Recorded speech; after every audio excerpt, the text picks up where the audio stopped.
Bungalow Bill here. This episode, we do in fact have a new ship. There is a quote from Berserk that has really stuck with me that when Guts gets the Dragon Slayer sword, it's introduced as being too raw a slab of iron to properly call a sword. And that is really how I feel about this ship. She, as far as her armaments are concerned, and kind of as well as size as far as from the depth sizing is concerned, is kind of a heavy cruiser. So, as far as guns, they're basically the furthest most forward and aft guns are flak guns coming out of 2 meter autoloaders. The central guns are APHE rounds coming out of 4 meter autoloaders. And then this one gun is actually, which apparently has upside down AA mantlets. I have no idea how I managed that, but I will make sure before I spawn it into the campaign that is not the case. It shoots APHE rounds out of 2 meter autoloaders, but I actually use it as a Sea-Whiz gun, which is oddly a little bit more effective than it should be because it deals reasonable damage with near misses, but the kinetic damage it brings is quite high when it hits a projectile dead on. I wanted to build her more along the lines of, I guess, a slightly older technology ship, so there's no lasers, which means there's no lambs, there's no shields, there's no packs, that sort of thing, no railguns. It's really just APS. So I've decided to name her the BBS Cistern, which is an auspicious name, I know. And her armor layout is pretty chunky because I built her very dense. These turrets are really just rammed all up against each other. So we have alloy, and then we have heavy armor beam slopes. And then there's one more layer of metal for the turrets. And if you go towards the AI, that also has a substantial amount of armor because it has the ammo compartments, a layer of metal that was for bulkheading reasons originally, stone for EMP protection, and then more heavy armor for the AI. So for her cost, which is about 330,000, she's pretty tanky with an armor cost of 37%. Firepower is somewhat low at 182, but that's just kind of how it is usually with gunpowder APS. There's a reasonable chance that I'll actually remove the heavy armor layer, though. I don't really think it's necessary for her weight class to have that, because if she dies, it's going to be through deck penetration, even though the deck is pretty sturdy. It's 2 meters pretty much everywhere, and there's the superstructure over the AI compartment, which adds a little bit of extra protection. So, with no further ado, let's hop over to the campaign.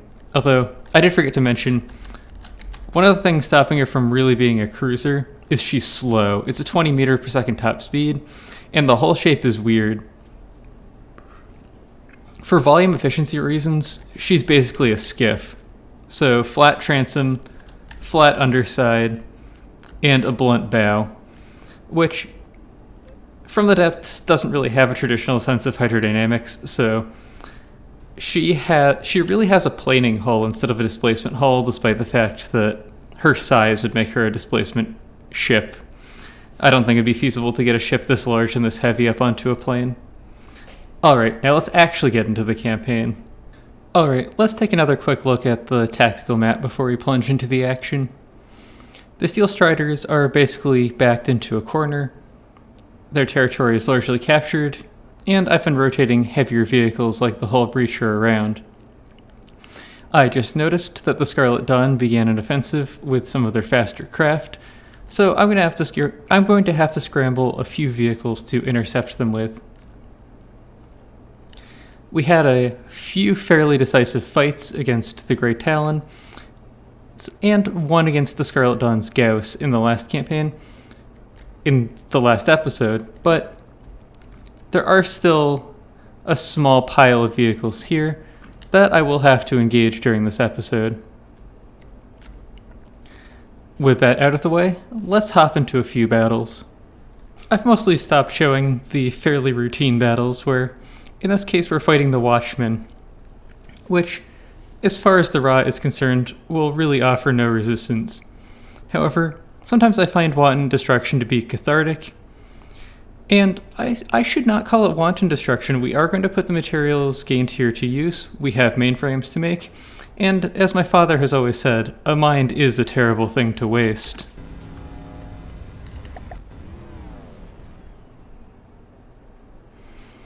I'll actually flick up the HUD, that's the pause button, to check laser damage. Seems these do actually smoke.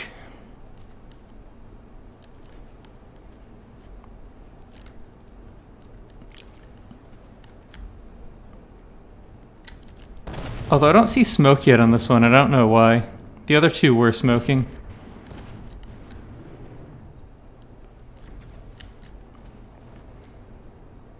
I might have seen a block falling there in the distance, although it does seem unlikely. I don't think they're really throwing anything with enough hit points to make it through the lambs, unless some of the APS shots have too low of a detection range.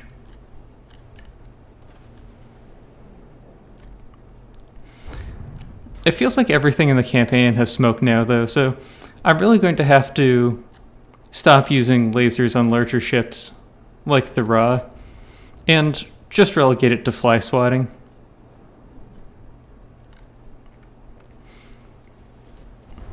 I feel like it used to be much rarer to run into enemy craft that actually had smoke on them, so it was more often that you could really rip things in half with lasers.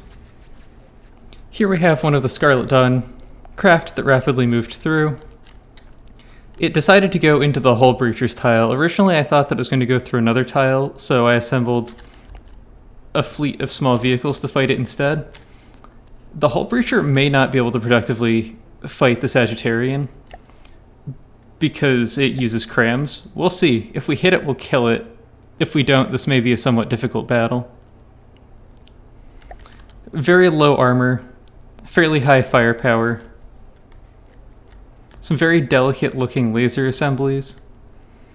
They do have these fancy heavy armor things, but there's got to just be a 1 meter turret base under some metal there. So, can't be particularly dangerous in that manner. And there's probably no decorative stuff to walk through. I think it's a flying brick. Let's see if we get lucky. Oh, we do have packs, so we might be able to fight it productively in that way. It looks like we knocked off one of the laser turrets. Hopefully we will fire our interceptors and do decent work with them. However, these missiles will have massive hit point pools. You can see that we slowed one down already. And took it out, but we took damage from the other one. Definitely a heat missile, which did a large amount of damage. Well, 1%, but didn't take out an AI or anything, even though it drilled pretty deep.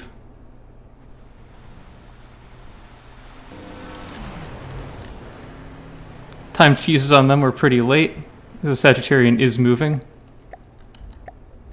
It's at 91% though, we have been doing damage. Our pack is still firing, so that's good. Our CWIS is not tremendously strong, but it still will do some damage. It's not moving very fast now, the Sagittarian though, so it might take some of these crams, and that would be the end for it.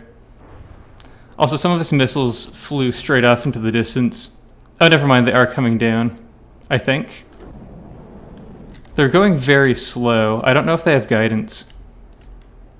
It's possible that they rely on remote guidance or something, which is now missing.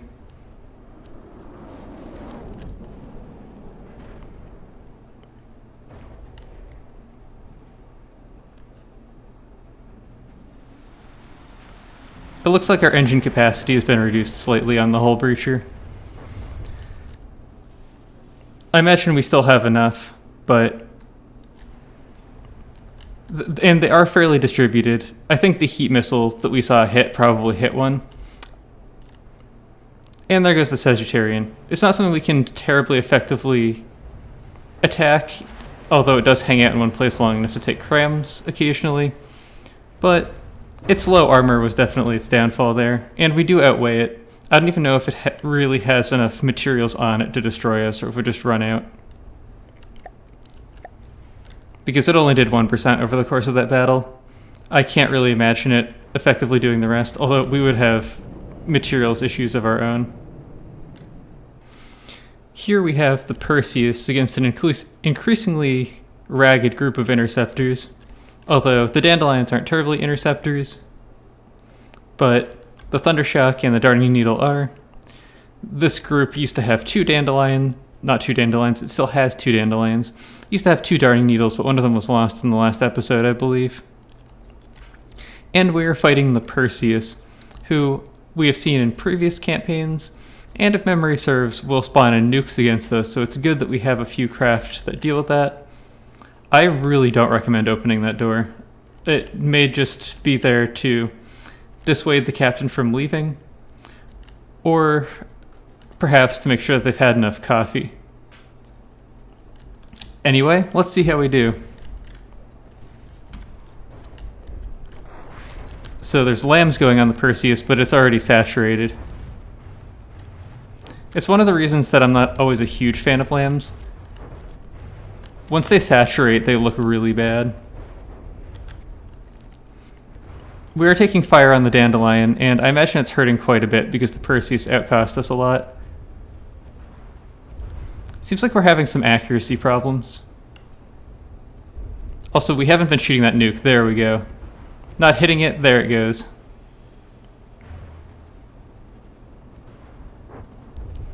Not the best place for those heat missiles to be landing. Oh, those are good. Those are some ammo-ejected shells coming out of the turret. Looks like we've punched through the armor. Armor there with those heat missiles, probably. I see some shields going as well. Let's check our health. Haven't taken that much damage.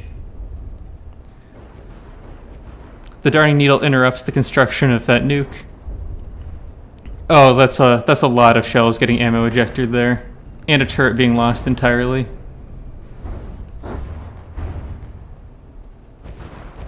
The Perseus isn't exactly the scariest craft, but those rail shells can hurt quite a bit. And if you're not prepared for them, the nukes can absolutely destroy you. I lost a capital ship, not a very good one, mind you, but a capital ship in the medium playthrough to a fleet that included some Perseuses because I didn't realize that they created nukes and brought in the capital ship without the escort required to shoot them down. I can't wait for a new nuke effect to be back into the game. The current one's a little bit underwhelming. Dandelions are now at 93-94%, so they've taken noticeable damage, but with that, the Perseus is despawning.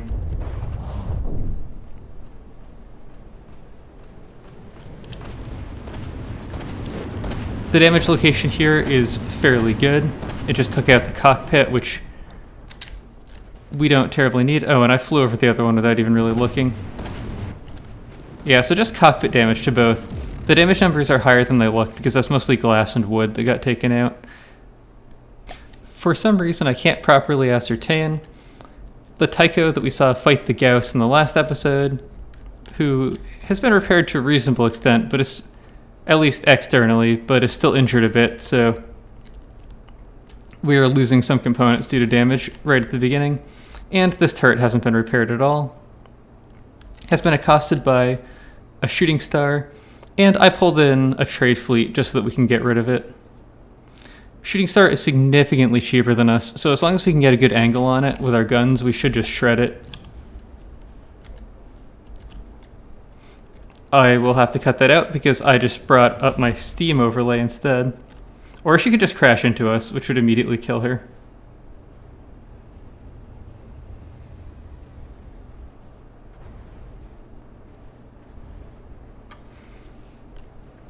Well, there goes one hit from our main guns. Not the complete destruction that we would like, but Shooting Star still cannot be feeling very good after that. There's a good hit with APHE, although it looks like it probably hit a slope because it didn't penetrate nearly as deeply as it could otherwise. A bounce, another bounce. Shields can be pretty annoying. I'm currently not using disruptors on any of my craft. Some very low power rounds. Must be missing some rail components on that one. And there's AP frag directly into that pontoon. I guess nothing... I was going to say nothing terribly important there, but she is going down. And there's APHE dead in the center. What looks like the engine. The AP frag could have possibly torn into the engine compartment as well, but it seems unlikely.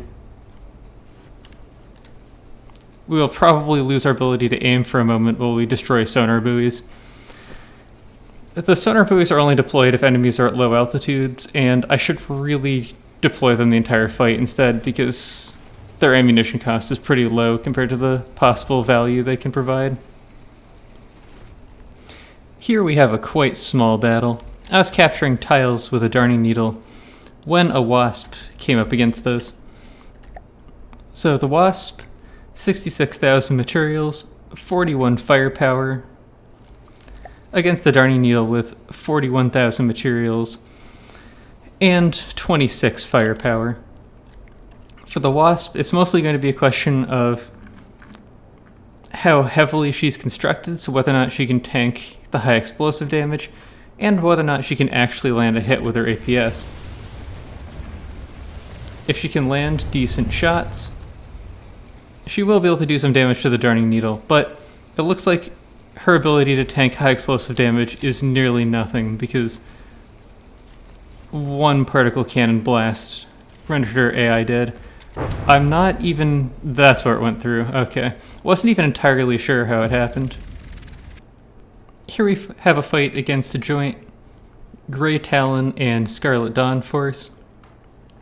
It looks like the enemies have not decided to prioritize the Raven's Nest or the Parallax, actually, both of which I was expecting to spawn initially, and I don't have enough volume available to spawn everything in.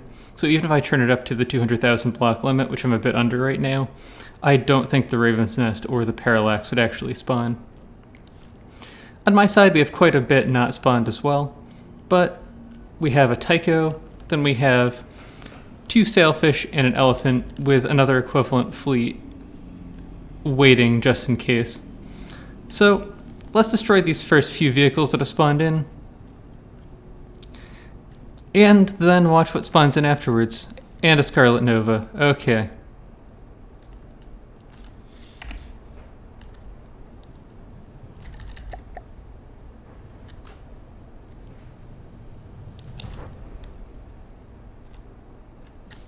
Oh no. Not sure what happened there. I used the camera. The follow camera, which is sometimes a giant mistake.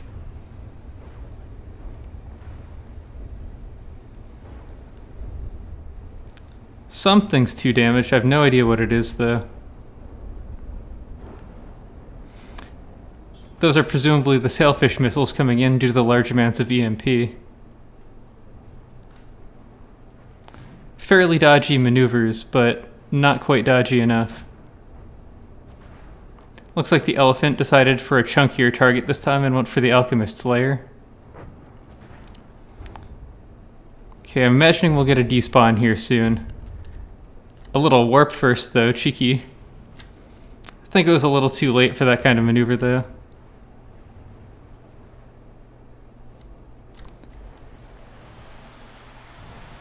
No, we have a spawn in. I believe this is the Parallax. Yep, Parallax. 585,000 for the cost. It's unfortunate that they can't get the good spawns in all at once. If they prioritized some of their more expensive vehicles a little bit, it would have been a fairer fight right off the start.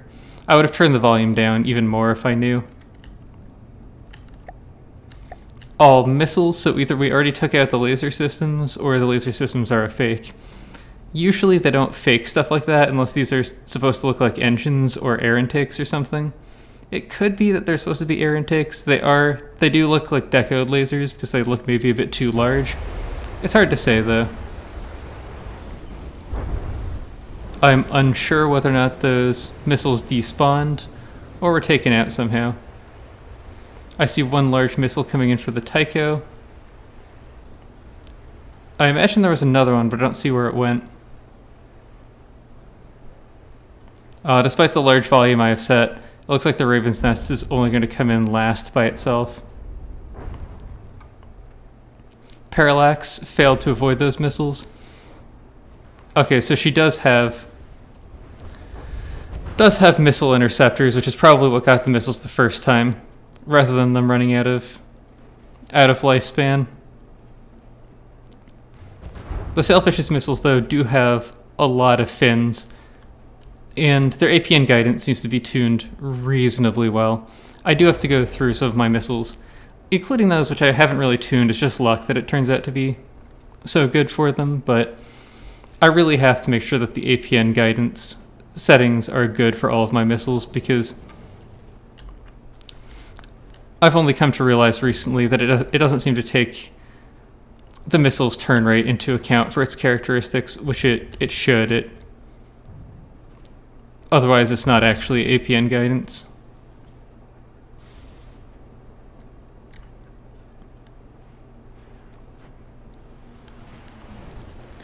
The Raven's Nest is still not spawning. I imagine as the enemies lose more and more block count, that so much of it's going to us that we're not spawning in these large vehicles. I think we're still waiting on the Parallax to despawn. I'm going to go in and check to see if it's despawning.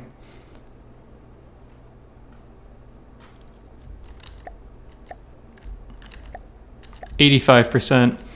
Too low, but she hasn't actually started despawning from the scuttle yet. She went down pretty early, but like a lot of Scarlet Dawn craft, probably really doesn't like the EMP heat. And in truth, a lot of Scarlet Dawn, I wouldn't be surprised if she's AI dead after that APHE penetration, knocking all those GPP out. But like a lot of Scarlet Dawn craft, if she gets a good penetration from a payload round like AP Frag or APHE, she'll go down. I tend to build my larger craft with a huge amount of redundancy in them, but it does have a block count cost to it.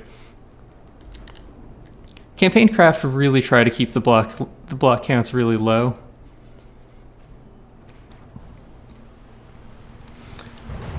It's also just easier and often more efficient to build the systems large, so a lot of crafts will just have one giant steam engine and one giant boiler or one giant fuel engine.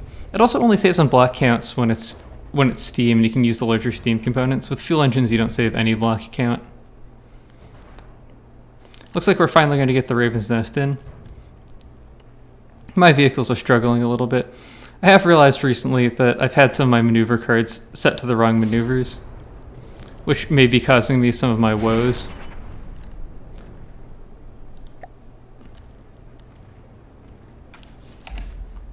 I noticed the slowdown, but I didn't notice her spawn in. This is whatever we looked up for before. The Scarlet Nova, fairly cheap. It's just a question of when she gets hit. We should look for the Raven's Nest soon, because it's what most of my craft are going to be retargeting. I don't have... Well, that's definitely the Raven's Nest. Hopefully we don't crash. I don't have turning thrusters on these missiles, so their ability to hit targets in space will be pretty poor. Oh, the real reason is that they're retargeting. We have so much junk in here that it's hard to tell, but the Thunder Shock will shoot down the Scarlet Nova at some point. There's no way these missiles have the lifetime left. Actually, I didn't check to see if we'd taken any damage. Sailfish took a few chip shots, but nothing severe. We'll probably take a little bit from the Raven's Nest.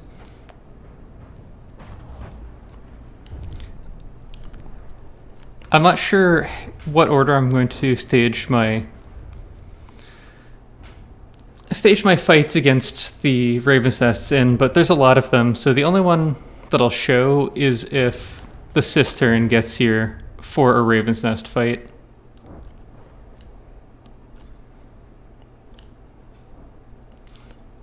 As large as our block count is right now, I suspect our slowdown is from something else. Tycho's losing a lot of blocks, it looks like, but it's only 1%. She does have a lot of blocks. And that probably hurt the Raven's Nest quite a bit.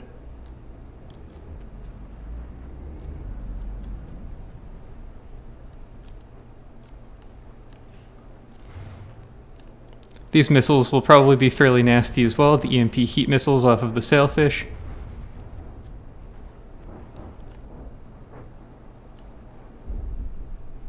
If it wasn't so gray, I'd have a slightly better time looking around to see what's causing the slowdown.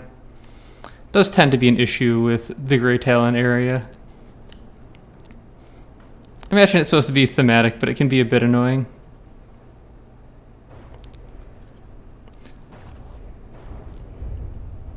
So, I think the Elephant here is the only missile that launches flares, which I'm surprised that they're really doing anything at all because the Tycho is such a massive radar signature. Looks like the Scarlet Nova is still flying around. There she goes, though, AI dead.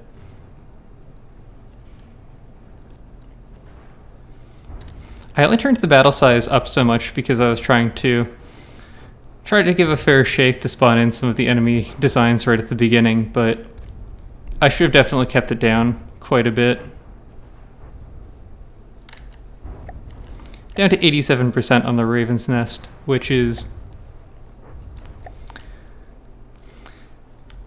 starting to take some reasonable damage, but she still has a lot of firepower up at the moment. There are a lot of distributed guns on her, and they're kind of around the core, so a lot of our missiles and such that are just pounding straight into the core are not taking guns off, but I see a few different ones going down right now.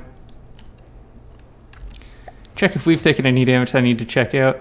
The Tycho's taken 3%, so I'll see what her battle scars are after the fight, but it's not enough for it to be particularly significant in all likelihood unless they're all turret caps or something, which does happen sometimes. However, unless the Tycho just takes out engine components, the Elephant's probably going to be the MVP as far as damage down this fight. Cram cannons against static targets are just straight savage.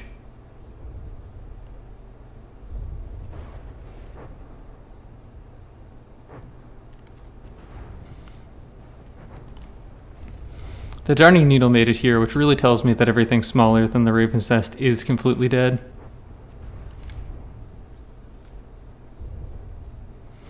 Were those Raven's Nest missiles popping up into the air and going straight for the Raven's Nest? That's what it looked like to me.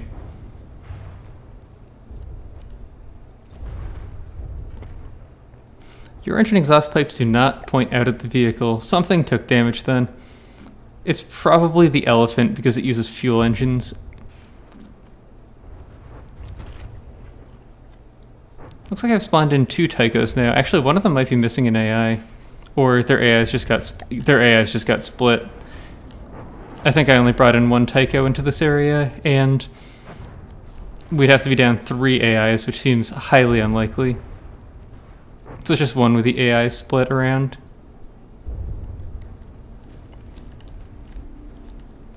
I have to imagine that this Raven's Nest is pretty much done now. Most of these turrets are completely missing. A few are still firing. Firepower, 121. Pretty respectable, although I don't know how functional the missiles are. Sometimes they get chopped up a bit. And they'll still show firepower, but they can be missing important things like guidance.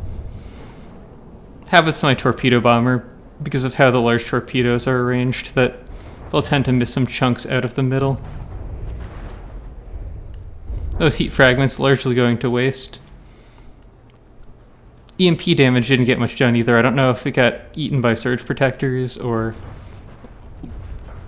quite possibly lost, but definitely the capability of a lot more EMP damage than actually got done. That might be the final remaining APS gun that's now sinking down into the water.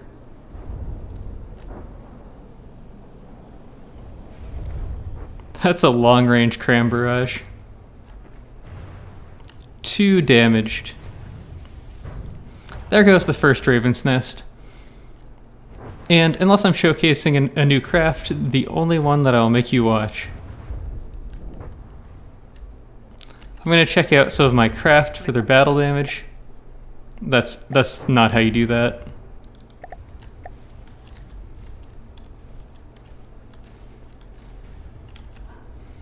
Third time's the charm.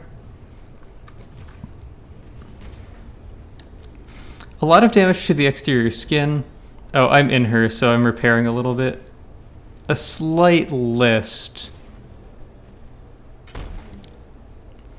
Yeah, so there are a few bulkheads that are pierced there. I'll hit tab so I actually follow the craft and can see a little bit better.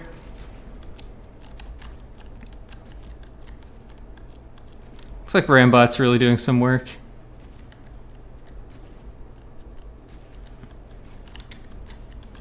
Not that bad, but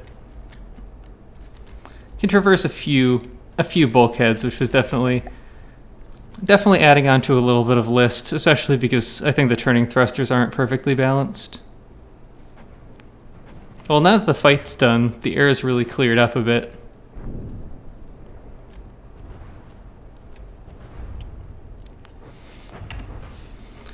I'll hit pause and greatly speed up the despawning of the Raven's Nest. Another somewhat gray battle. I suppose there's a good atmosphere for it, even if it's hard to see a bit, with some inky black seas right next to us. And if I get at the right height... Oh, I'm not finding it again. Well, you may have seen it on the video. There is some weird artifacting at a certain camera point. Anyway, I'm trying to take down a Revox materials factory, but it's fortified by a few Scarlet Dawn craft. For the most part, we do have reasonably overwhelming firepower here, but we do have to hit, because we are fighting a Scarlet Nova and a Starcry, so the Thundershock will do reliable damage. But that's pretty much it.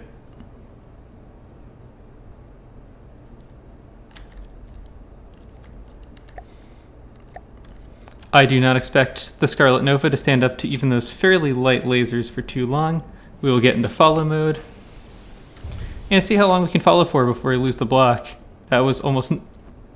This is very difficult. She's fast too. I have my camera set to double speed and it's hard to follow her. But she blew up.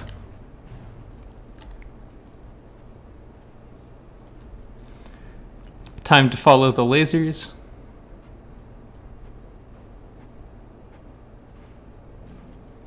There goes the Drunken Duck missing. This is a lot to ask for. Drunken Duck has smoke, so not the most effective target. She probably got a bit of damage done through first, and the heat missiles land. There's no way a thin pancake like this has an air gap to stop those from just shredding the interior. 0 firepower left, so it's just skeet shooting now. This craft really gives me a Space Invaders vibe. Probably intentional. Although it doesn't look incredibly Scarlet Dawn-like to me. Although, the Scarlet Dawn might sort of have the White Flare's design aesthetic. The White Flare's design guidelines being that the White Flare ships look like White Flare's ships. They're only defined by the current contents of the White Flare's fleet rather than design guidelines.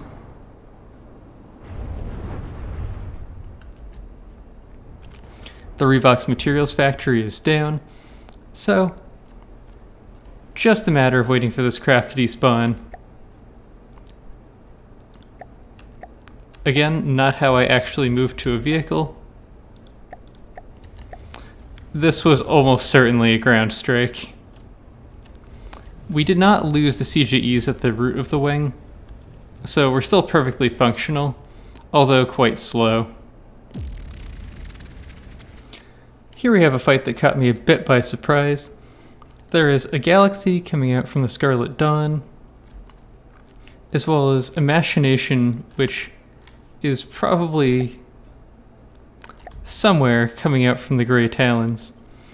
Now, I thought that this, well, cost-wise it's going to be a fair fight, but as far as how the craft actually perform, I thought it was going to be a much fairer fight, but I forgot that I had 2 drunken ducks in one of these groups, for a total of 3 in the fight.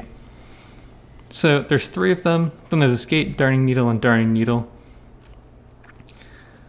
A few more craft than I had anticipated, but the costs are still fairly even. So we'll have to look out for this particle cannon on the Galaxy. It'll probably get 1 quite good shot out, taking 4% off of the drunken duck, but those particle cannon components, although they only take it down to 104, will likely cause it some serious issues in the future. There's another partial pen. I don't see any important components coming out. That looks like a vertical lens. The EMP missiles coming through. A full pen near the turret base.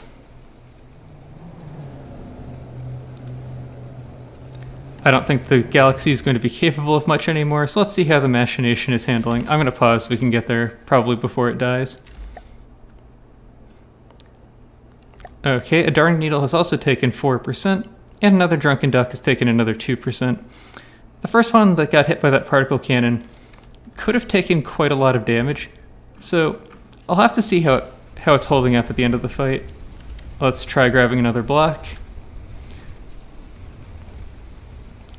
This camera definitely needs a little bit more time in the oven. Let's not use it at the moment.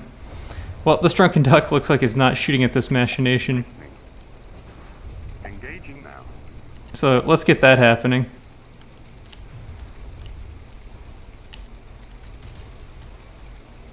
Might be a bit late for it. Nope, that was a brutal shot. Machination down to 92%. For some reason unknowns to me, the skate is driving directly under it. Although it might be slightly damaged itself. Although nothing that I think would make it maneuver poorly. Has lost the cockpit, as well as I think 1 targeting device. Looks like 1 good hit and 1 miss from the railguns. I see 3 drunken ducks now, so it looks like they may be abandoning the Galaxy and all coming this way.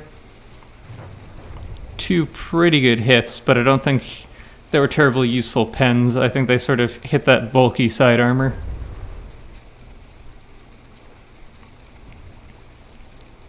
That looked like it was a shot coming out of the Galaxy, but I don't see any blocks falling off as a result. I could possibly just be too far away. But it's likely that there's no real firepower behind it anymore. Machination is down to 80%. Almost a juicy internal detonation from that shell, but it just barely overpenned.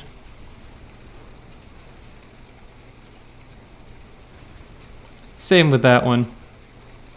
Still got a decent bit of black confetti out of it. The drunken ducks have literally no missile defense, so they just have to tank them.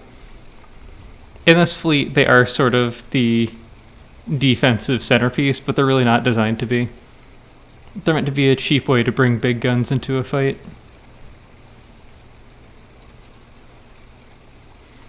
I see EMP on that far Galaxy, so it's still fighting those 2 drunken ducks, I guess.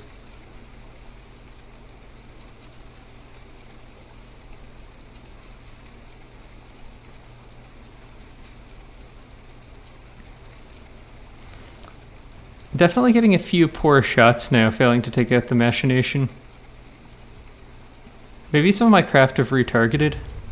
That's really the only thing I can think of, because they're just kind of faffing around as far as I can tell. The skate is 4.3 kilometers away, so something happened to take out the skate's ability to maneuver.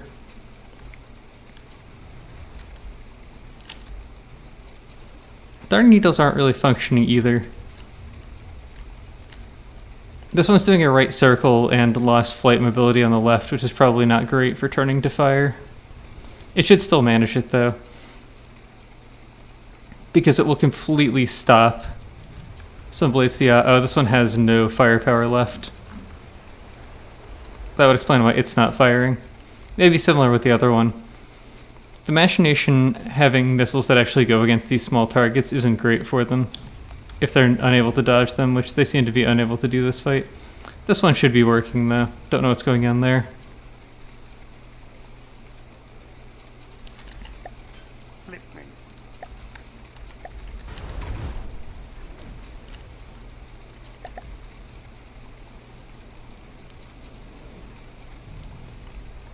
I imagine AP Frag is struggling a little bit with all this empty space.